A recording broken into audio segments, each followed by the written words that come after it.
Come and listen to my story about a man named Jed. A poor mountaineer barely kept his family fed. And then one day he was shooting at some food, and up through the ground come a bubbling crude. Oil, that is, black gold, Texas tea. Well, the first thing you know, old Jed's a millionaire. Kinfolk said, Jed, move away from there. Said, California is the place you ought to be. So they loaded up the truck and they moved to Beverly Hills, that is, swimming pools, movie stars, the Beverly Hillbillies.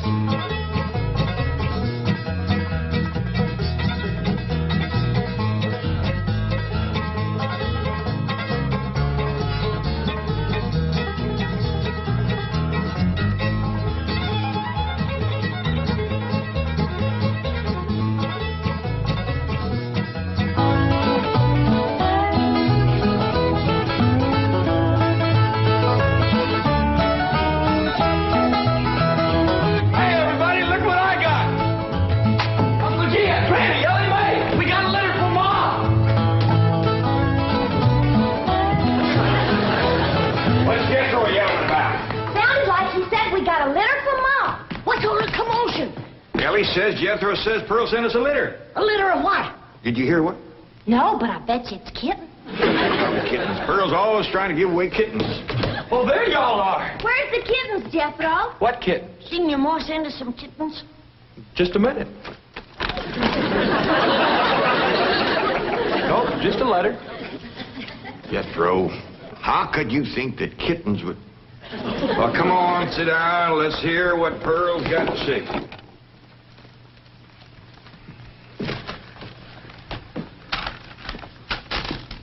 Dear son and kinfolk, I take pen in hand to say we are all fine back here.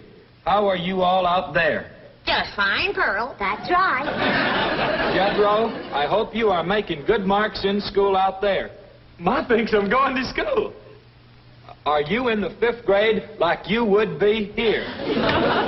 Doggy, Jethro, I clean forgot about putting you in school. We're going to have to get you started today. Can I go too? Well, now, I think Miss Hathaway's got plans to put you in some girls' school. Can I go too? Jethro, I just said it was a girls' school. That's why I want to go. I like girls. I don't. Let's get finished with the letter. After that, we'll take care of school. Your sister, Jethrine, had a narrow escape. A city dude tried to take advantage of her. What does that mean, Paul? Well, that's, well, Granny will explain that to you later. Tell us more about the city dude, Jethro. His name is Jasper Heed. Jasper Heed? That's a funny name. Oh, there's a dot in there. His name is Jasper. He wears patent leather shoes and spats on them. Don't sound too neat, does he? He seen your sister at the cabin when I went there to keep an eye on it for Cousin Jed. I know what Pearl went there to keep an eye on. Mr. Brewster. Well, now, Granny, Pearl's a widow woman. She got a right to look. I ain't knocking it. I got my eyes open myself. At first, I thought the city dude worked for Mr. Brewster, so I drove back out to the cabin to give him a piece of my mind. I could put a bug in that Mr. Brewster's ear. Look out for feathers. Feathers? The more Pearl has her eye on a man, the more feathers she sticks in her hat. That's right. 3 and 8 came in flowing 2,000 barrels a day. And it looks like the new strike's going to be even better. There's no doubt about it. This is one of the richest pools we've ever hit. Yep, everything from here is good news.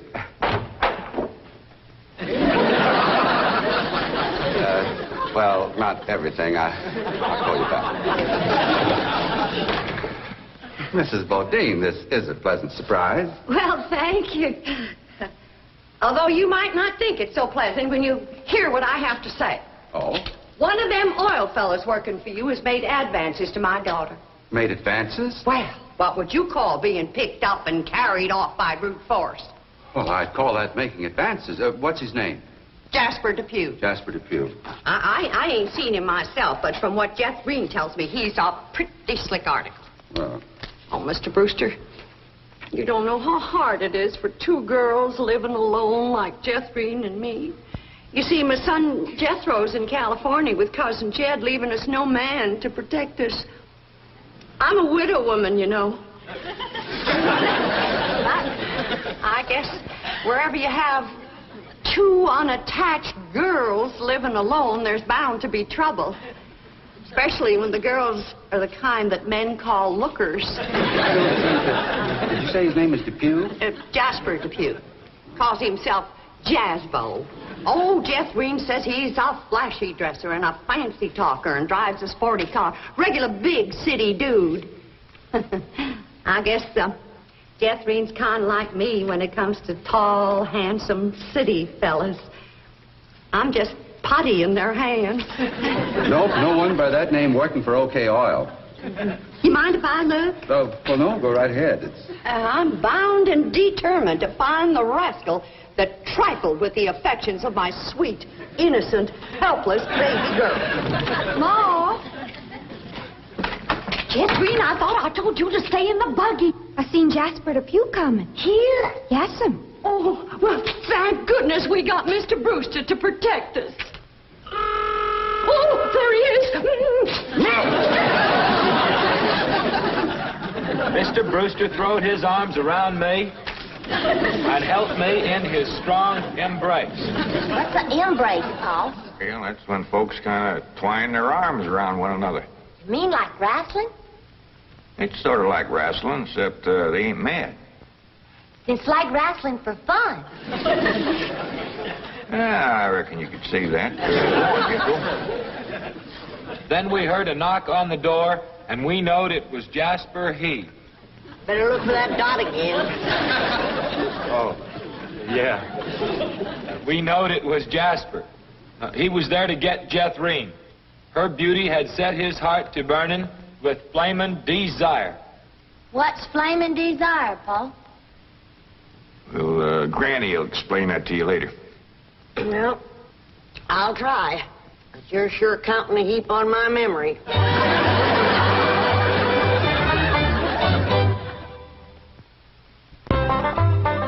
Read on with your Mo's letter there, Jethro. Yeah, it's getting good. One city fella's got his arms around Aunt Pearl, and another's waiting at the door to grab Cousin Jethro. My only thought was to save my daughter, so I tore loose from Mr. Brewster's embrace. I saw Jethrine heading for the door, so I quick throwed myself betwixt my child and danger. Sweet innocent Jethrine, not knowing better, let that rascal in. He went right to sweet-talking in a voice smoother than fresh churned butter. Hello again, you great, big, beautiful lump of sugar. I brought you something all the way from Eureka Springs. Genuine orchids growed in a hothouse. And this lovely young girl must be your sister. I'm her mom. No. Yeah. Well, for Jethrine's beautiful mother, a little gift of genuine French imported perfume all the way from Paris, France. Oh, well, you hadn't ordered. Oh, my goodness. Genuine Paris, France perfume. Look at that French writing on there. That says, "Ah, d'amour." That means, oh, love. Ain't he a sport, Ma? And for Jethrine's handsome father, a genuine cigarette case. Silver. Thank you, but I am not Jethrine's father. No, Mr. Brewster ain't my husband. He's just a friend. Well, any friend of Jethrine's beautiful mother is a friend of mine. It's from old Mexico and hammered out of solid silver by the Aztecs Indians hundreds of years ago. That brings up an interesting question.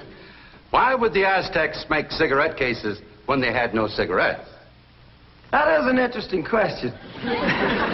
I'll have to ask some of my Aztecs friends about that. Hey, Doc.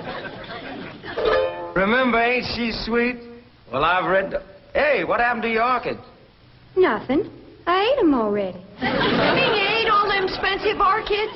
Ma, you should have spoke for one. It wasn't very filling. Ain't she sweet? From her head down to her feet. And that's a long way, but I ask you very confidentially, ain't that baby sweet? Ain't she large, but she gives me such a charge. I ask you very confidentially, ain't that baby large? She stretches out in all directions. I'm in a shout, Lord, that's perfection. Are you with me? Ain't she keen? Well, that's the most I've ever seen. And I'm here to tell you I'm her ding-dong daddy, and she's my queen. And she is king-size, my Jethrine. Lots of mama, my Jethrine. She carries me away. Jethrine, put him down! So your sister Jethrine has got herself a steady fella now. He says he is going to ask for her hand someday. I hope he will take the rest of her, too. Ha ha. Give my love to all and be a good boy. I am going out now to mail this letter and get some more feathers for my hat. As ever, your loving mother. Gee, sure nice to hear from Ma. Nice hearing. Jethro, you and me's got to go right out and find a school and get you to going. Granny, you pack up a nice lunch for Jethro to tote along. How about a big mess of poke greens and chitlins with some pone and a big pot of sorghum to dip it in? Fine. Oh, Granny, it don't have to be that fancy. Some of the other boys here in Beverly Hills might not have it so good. They go to complaining to their folks. Let them complain. It ain't gonna hurt none to raise their standard a little. I'll get the truck, Uncle Jay. Paul, please let me go with Jethro. I can help him fight if the big kids in the 5th grade goes to picking on him. I know for sure that Miss Hathaway has got other plans for your schooling. But with Jethro gone, I won't have nobody to play with. Oh, yes, he will. I just remembered something. Mr. Drysdale's stepson is coming home for Thanksgiving. And he's going to be living right next door. And you can play with him. Mr. Drysdale gave me some pictures of him. Here's some pictures of Sonny. That's what they call him, Sonny. He's been going through a lot of schools, and you ought to know some real good games to play. Ain't he something? Yeah, but what? Why, he's a boy. Are you sure? Ellie, just because he's wearing... Well, there's Jethro. Now, you keep thinking about how much fun you're going to be having with him right next door. You know, he does kind of favor that movie actor, Rudolph Valentino. Here's Jethro's lunch.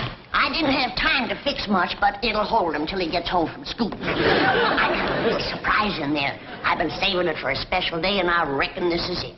What is it, Granny? Deviled hawk eggs. Doggies. Makes me wish I was going to school.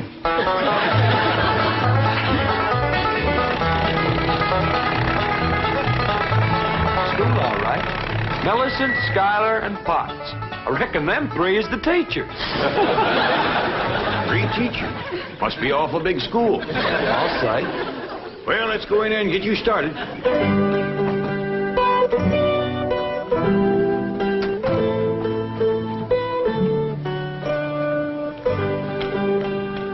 There you are.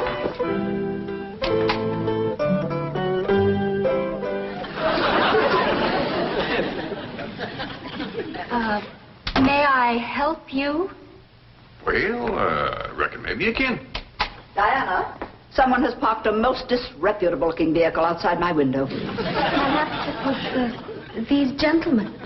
Oh?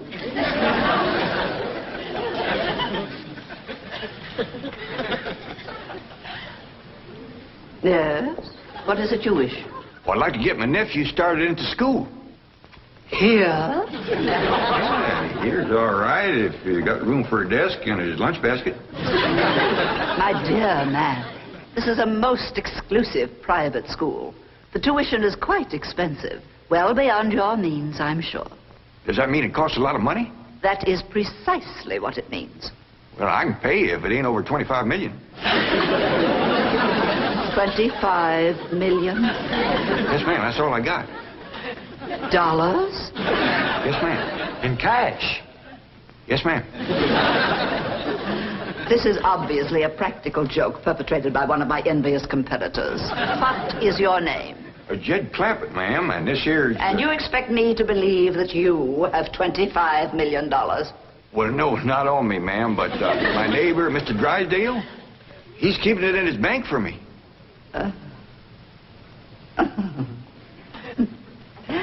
Get me Milburn Drysdale at the Commerce Bank. You see, it just so happens that Mr. Drysdale holds the mortgage on this school, so we are very well acquainted. Hello. I'd like to speak to Mr. Now, Milburn Drysdale. if you wish to admit that this is a hoax and be on your way, we will forget the entire incident. Otherwise, you may be liable to some sort of action for invasion of private property and impersonating a millionaire. Mr. Drysdale is coming on the line now. Thank you. This is your last chance, Mr. Clampett. My next call will be to the police. Very well. Mr. Drysdale, Millicent Schuyler Potts here. Come in, come in, come in, come in. Thank you, ma'am. Diana, tea for these gentlemen. Croppett? Oh, no, ma'am, Clampett. Diana, use the spode tea set. Well, sit down, sit down, sit down, sit down. Just the two of us. Ellie Mae and Granny didn't come. Well, do make yourselves comfortable. Mr. Drysdale's exact words to me were, well, never mind his exact words. Apparently he values your friendship greatly, and Mr. Drysdale is a very important mortgage. Now then, shall we talk about your youngster who's entering our 5th grade? What is his name? Jethro Bodine. Bodine?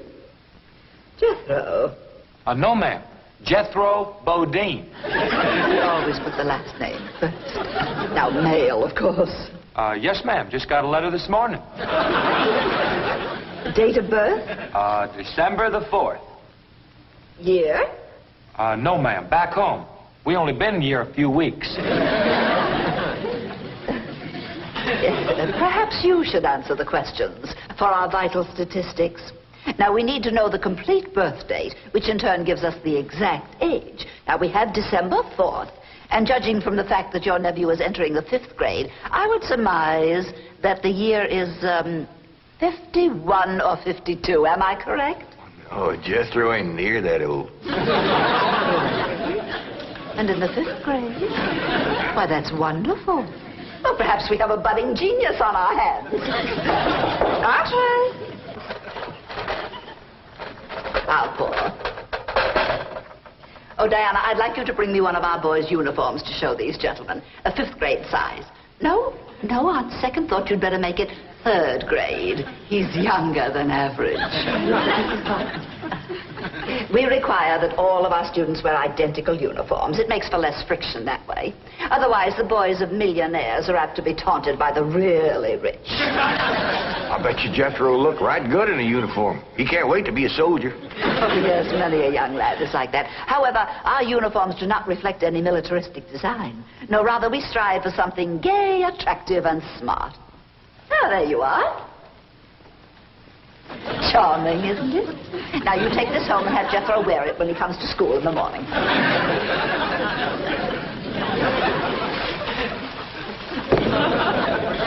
Wear this? I'm afraid Granny will have to make considerable changes in this before it'll fit Jethro. So tiny? Yes, ma'am. And in the 5th grade? Well, the boy must be a genius. Well, you may be very sure that we will bring him out. If he wears this, he'll bust out. Now then, how do you gentlemen like your tea? We don't know, ma'am. We ain't tasted it yet. Oh, you are the fun-loving one, aren't you? Yes, ma'am.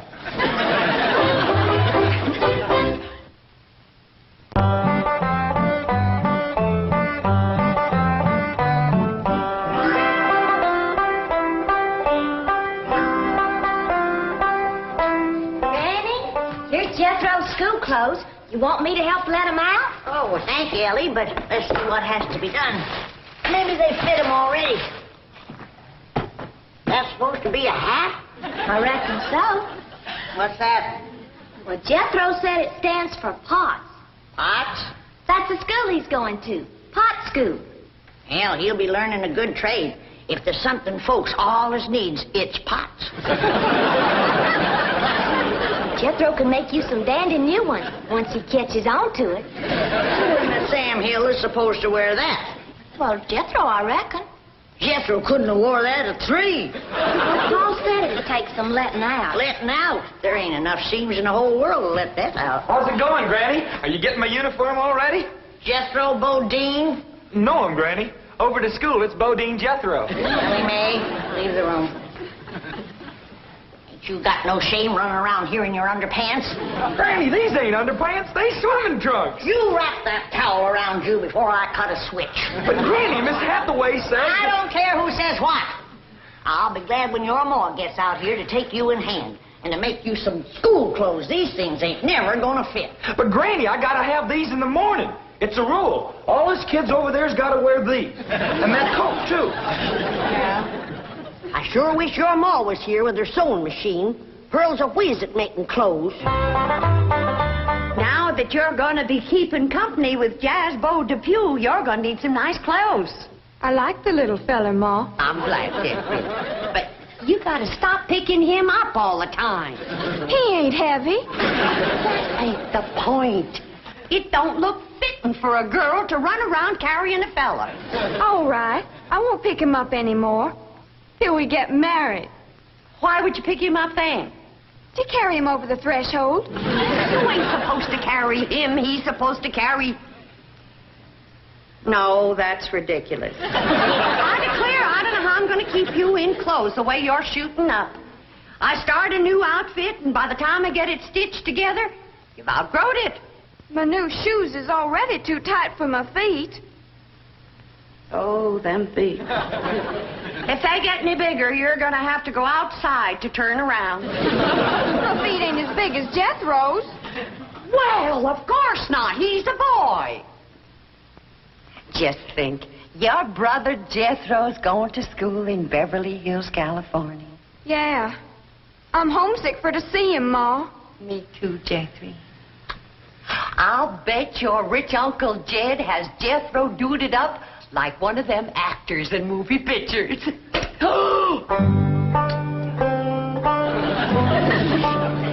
I can't understand these Beverly Hills schools. Wearing that uniform ain't gonna make you no smarter.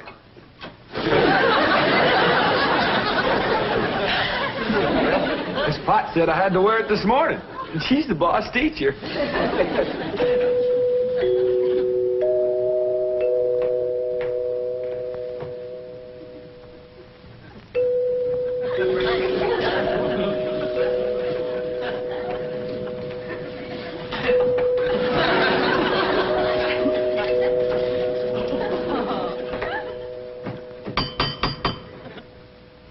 Dang, if Jethro ain't right. Every time that music plays, somebody comes to the door. Good morning. Good morning. Surprise. Surprise. Good morning, Miss Potts. I decided to come by and drive our diminutive genius to school myself. What? Your nephew, Jethro. Oh, yes, ma'am. Jethro! Come on down here. You got to ride to school. Well, that's mighty nice of you, ma'am. Oh, tut. I'm going to give the boy my personal special attention. I feel that when one... Well, howdy there, Miss Potts. You come to take me to school? Yeah, betcha she is. I want you to be a good boy, make good marks so your ma will be proud of you. This is your nephew? Ma'am, you met him yesterday, remember? Of course, he does look a mite different in his uniform. Granny had a time getting it to fit, but she done it. You are in the 5th grade? Oh, yes, ma'am. Just finished 3 years in the 4th. But I can't. It's impossible. Oh, that ain't nothing. He got through the 1st grade in only 2 years. Under no circumstances can I allow this. Well, say, here comes Mr. Drysdale. I reckon he's coming to see Jethro off to school. Come along, Jethro. Hippity hop. This is the way we go to school. This is the way we go to school. Is Jethro's lunch? Oh, Jethro! You forgot your lunch. Now, Jethro, you share your grits and fat back with Miss Potts today.